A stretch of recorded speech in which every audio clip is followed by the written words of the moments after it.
আজ 15ই মার্চ এবং আজকের দিনটা আমাদের কাছে এই জন্য গুরুত্বপূর্ণ, কারণ আজ WPL শেষ হয়ে যাচ্ছে এবং 22 তারিখ থেকে IPL আরম্ভ হবে। আমাদের কাছে এই জন্যই এই দিনটা গুরুত্বপূর্ণ। তো আজকের এই গুরুত্বপূর্ণ দিনে ঠিক সন্ধ্যা 7:30 শুরু হতে চলেছে WPL ফাইনাল, দিল্লি বনাম মুম্বাই ইন্ডিয়ান্স। দিল্লি পরপর 3 বছর 3বারই কিন্তু ফাইনালে পৌঁছেছে। মুম্বাই ইন্ডিয়ান্স 3 বছরের মধ্যে 2 বছর ফাইনালে পৌঁছাচ্ছে। এবং আজকে যে একটা ম্যাচ হতে চলেছে সেটা একটা রাইভেলরির যে সূচনা হয়েছিল আজ থেকে 2 বছর আগে, সেই রাইভেলরিটাকে সামনের দিকে আরও এগিয়ে নিয়ে যাওয়ার জন্য একটা ম্যাচ। অর্থাৎ আজকের ম্যাচটা ততটাই গুরুত্বপূর্ণ যতটা দিল্লির কাছে অন্যান্য ম্যাচগুলো ছিল, ঠিক ততটাই গুরুত্বপূর্ণ। কারণ দিল্লি এবারের WPL-এর থার্ড সিজন বা থার্ড এডিশন বা এই মরশুমে কিন্তু WPL-এর সবচেয়ে ভালো যদি কোনো টিম থাকে সেটা হচ্ছে কিন্তু দিল্লি ক্যাপিটালস। সব দিক থেকে ব্যাটিং, বোলিং, ফিল্ডিং তিনটা ইউনিটে দিল্লি ক্যাপিটালস সমস্ত WPL-এর ফ্যানদেরকে প্রভাবিত করেছে এবং তারা ডিজার্ভ করতো ফাইনালে যাওয়ার জন্য। তারা ফাইনালে পৌঁছেছে এবং ফাইনালের ট্রফিটাও তারা ডিজার্ভ করবে। এখন ঠিক সন্ধ্যা 7:30 টস হওয়ার ঠিক পরে আমরা বুঝতে পারবো দিল্লি বা মুম্বাই ইন্ডিয়ান্স কী সিদ্ধান্ত নিচ্ছে এবং শেষ হাসিটা কে হাসছে। এর পাশাপাশি নিউজিল্যান্ডে এখন দুটো দেশ পৌঁছে হাজির হয়েছে, এক পাকিস্তান, দ্বিতীয় হচ্ছে শ্রীলঙ্কা। তো শ্রীলঙ্কা বনাম নিউজিল্যান্ড মহিলা দলের মধ্যকাল ফার্স্ট ODI ম্যাচ ছিল এবং এর পাশাপাশি শ্রীলঙ্কা বনাম পাকিস্তানেরও ম্যাচ শুরু হতে চলেছে কিছুদিনের মধ্যে, অর্থাৎ 16 তারিখ থেকে। তো আমরা সবার প্রথমে দেখে নেব নিউজিল্যান্ড ভার্সেস শ্রীলঙ্কার মহিলা দলের প্রথম T20 কী স্কোর কার্ড হয়েছে। তো নিউজিল্যান্ড বনাম শ্রীলঙ্কা মহিলা দলের প্রথম T20 ম্যাচে নিউজিল্যান্ড টসে জিতে এবং ব্যাট করার সিদ্ধান্ত নেয়।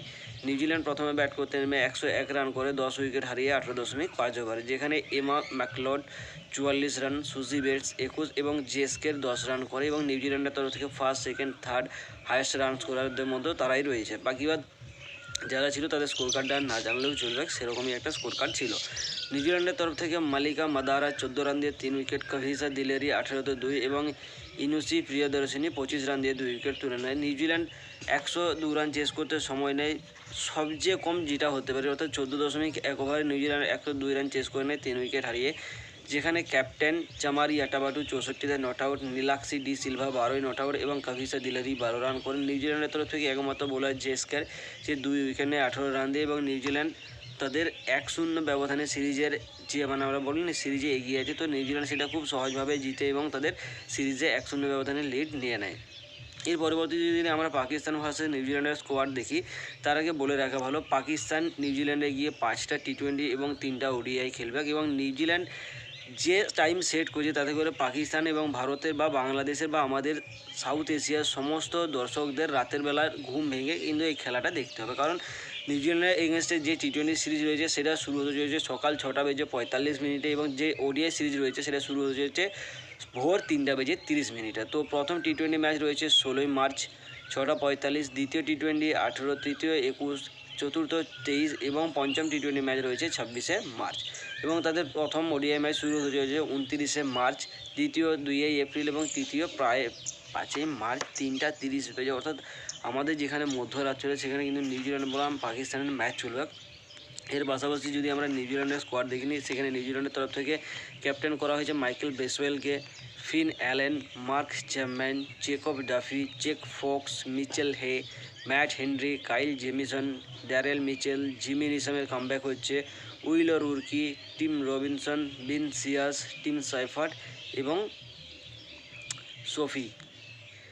এরপর রয়েছে পাকিস্তানের তরফ থেকে Salman Ali Agha, Shadab Khan vice captain, Abdul Samad, Abrar Ahmed, Haris Rauf, Hasan Nawaz, Jahandad Khan, Khushdil Shah, Abbas Afridi, Mohammad Ali Haris, Mohammad Sufiyan Khan, Umair bin Yusuf, Shahin Shah Afridi, Sufian and Usman Khan.